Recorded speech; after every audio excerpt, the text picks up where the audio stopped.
Okey, ini soalan ketiga ya. So, Rajah 14 menunjukkan kawasan berlorek yang memuaskan ketiga-tiga ketaksamaan. Okey, so ini bentuk gambar rajahnya. Ketiga-tiga ketaksamaan. Maksudnya dia mesti ada 3 bentuk garis lurus. Okey, antara yang berikut yang manakah memuaskan rantau yang berlorek? Dia bagi jawapan A, B, C, D. Okey, so kita try jawab. Teacher sudah tulis dalam whiteboard. Okey. Alright. Okay. So, macam soalan 2 juga tadi, ya. Kita kena keluarkan dia punya nilai ketaksamaan. Okey, sekarang ni kita kenal pasti dulu. Kita kena kenal pasti 3 bentuk garis lurus yang ada dalam jawapan. So, kalau kita tengok, ini yang pertama. Okey, kita tanda sebagai yang pertama. Okey, yang kedua yang ini. Ini yang kedua. So, yang ketiga di mana? Macam mana kita mau tengok? Ketiga. Okey. Yang ketiga, kita tengok kawasan yang berlorek ni. Kawasan yang berlorek, okey, ini nombor 1, nombor 2, maksudnya ini nombor 3. So, yang ini adalah garis lurus yang ketiga.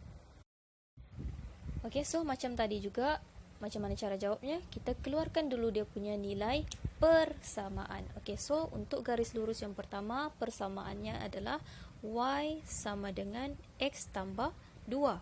Okey, garis lurus yang kedua, dia punya persamaan adalah Y sama dengan 4 tolak X. Okey, persamaan yang ketiga tidak ada nilai kan? Okey, so kita biarkan dulu. Kita selesaikan nombor 1 dan nombor 2 dulu. Jadi macam mana? Macam tadi, kita tukar dia punya simbol. Okey, simbol sama dengan ni kita kena tukar. Okey, so untuk yang pertama, garis lurus yang pertama, okey, kita tengok dia punya kawasan berlorek, atas atau bawah. Kalau atas maksudnya lebih. Okey, Y lebih daripada X tambah 2. And then kita tengok, garis lurus ke garis putus-putus? So, garis lurus maksudnya dia kena ada simbol di bawahnya. Okey, so untuk garis lurus yang kedua, yang ini, okey, kita tengok bentuknya.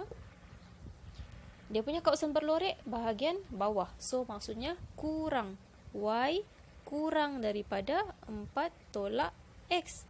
And then kita tengok, disebabkan dia garis putus-putus, so dia bentuknya macam ni. Tidak perlu ubah. Okey, so kita buat persamaan yang ketiga. Okey, so untuk ketaksamaan yang ketiga, kita tengok garis lurus yang ketiga. Okey, ini adalah paksi Y. Paksi Y, dia melintasi paksi apa? Dia melintasi paksi X. Dia potong paksi X. Jadi, kita tulis X sama dengan, okey, berapa nilai koordinat di sini? Ini adalah 0. Jadi, X sama dengan 0. Itu adalah dia punya persamaan. Jadi, kita kena tulis dia punya ketaksamaan. Jadi X sama dengan, kalau kita tengok dia punya kawasan berlorek sebelah kanan, so maksudnya dia lebih, X lebih daripada 0. Dan disebabkan dia garis lurus, so maksudnya kita kena letak simbol garis di bawahnya. So, kita tengok tadi balik soalan, yang mana satu dia punya jawapan. Okey, kita besarkan dulu. Kita tengok dia punya jawapan. Yang mana satu? Okey. So, tadi jawapannya tadi Y lebih dan sama dengan X tambah 2. Okey, kita tengok jawapan. Y ini salah lah sebab dia single. Okey, ini pun salah. Okey, ini kurang dan ini lebih. Y lebih dan sama dengan X tambah 2. Okey, kita tengok yang lain pula. Betulkah X lebih daripada 0? Okey, betul. X lebih dan sama dengan 0. Okey, Y kurang daripada 4 tolak X. Y kurang daripada 4 tolak X. So, jawapannya adalah dadu. Okey. Okey, sekarang teacher tunjuk lagi satu soalan yang mentakrifkan ketiga-tiga persamaan. Okey. So, kalau kamu tengok sini, kalau kabur nanti teacher akan upload dalam grup ya. Kalau kamu tengok, raja di bawah menunjukkan kawasan berlorek yang memuaskan ketiga-tiga persamaan. So, ini adalah contohnya lah. Okey, nyatakan ketiga-tiga ketaksamaan yang mentakrif raja tersebut. So, teacher tulis dalam whiteboard, okey, supaya kamu boleh nampak dengan jelas lah. Ya. Okey, so ini adalah contoh gambar raja tadi. Okey, perkara yang pertama, kalau kamu tengok, mesti ada 3 garisan. 1, 2, dan 3. Sebab kawasan berlorek ni kan. Okey, jadi 1, ini garisan yang pertama. Okey, so ini garisan yang kedua. Yang ketiga adalah yang ini. Ini adalah garisan ketiga. Cuma masalahnya di sini, okey, setiap garisan tidak diberikan nilai persamaan. Okey, so tugas kamu di sini adalah untuk pertama kena tulis dia punya berapa dia punya persamaan. Okey, contoh yang persamaan pertama kita tidak tahu berapa. Tiada dibagi nilai di sini. Okey. So kita kena buat sendiri. Kalau kamu tengok garisan yang pertama ni dia merentasi berada di titik origin. Okey. Dia bahagi dua, y dengan x. Maksudnya di situ nilai y sama dengan nilai x. Contohnya di sini.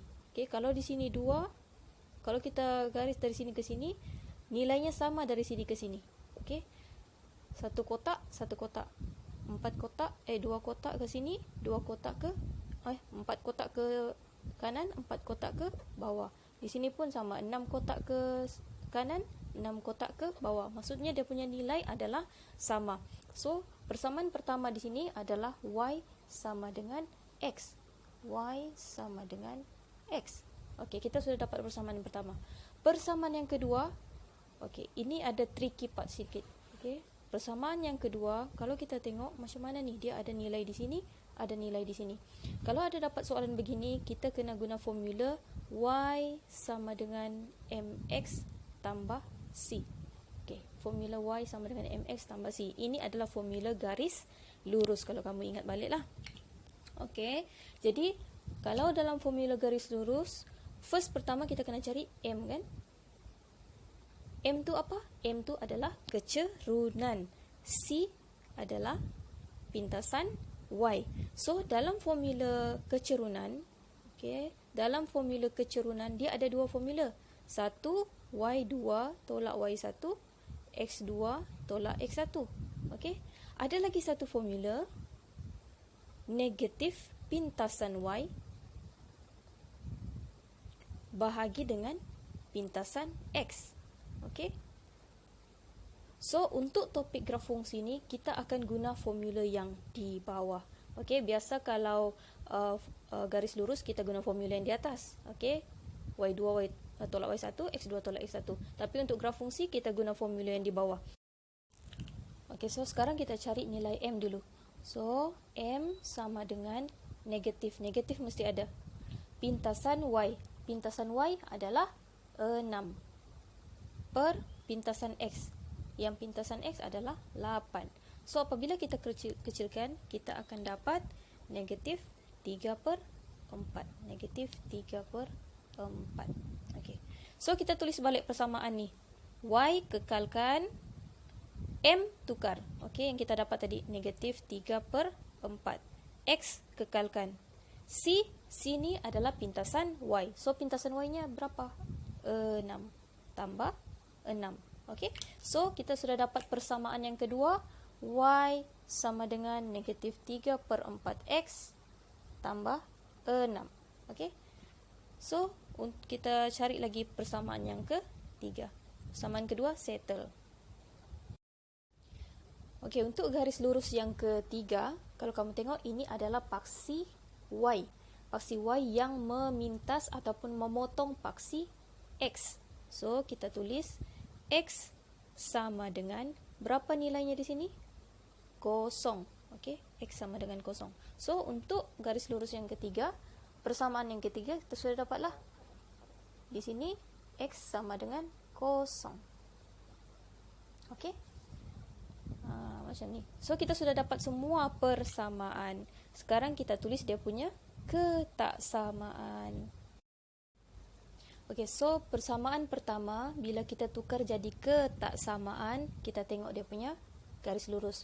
Okey, garis lurusnya dia punya kawasan berlorek bahagian atas. Kalau bahagian atas maksudnya dia lebih. So y lebih daripada x. Okey, simbol sama dengan ni tukar sama ada begini, begini, begini ataupun macam ni. Okey, antara empat tu. So disebabkan dia di atas maksudnya dia lebih. And then tengok dia garis lurus ataupun putus-putus. Kalau dia garis lurus maksudnya dia kena ada garis di bahagian bawah sini. Okey. Okey, so yang kedua yang ini tadi kan. Macam mana kita ubah? Y ini tukar. Kita tengok garis lurus yang ini. Okey, kita tengok garis lurus yang ini, dia punya kawasan berlorek bahagian bawah. Maksudnya dia kurang. Negatif 3/4x tambah 6. And then kita tengok, disebabkan dia garis lurus, maksudnya dia ada garisan di bawahnya. And then, yang ini pun sama juga.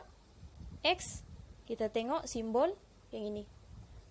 Bukan simbol, kawasan berlorek. Kawasan berloreknya adalah sebelah kanan. Maksudnya dia lebih. X lebih besar daripada kosong.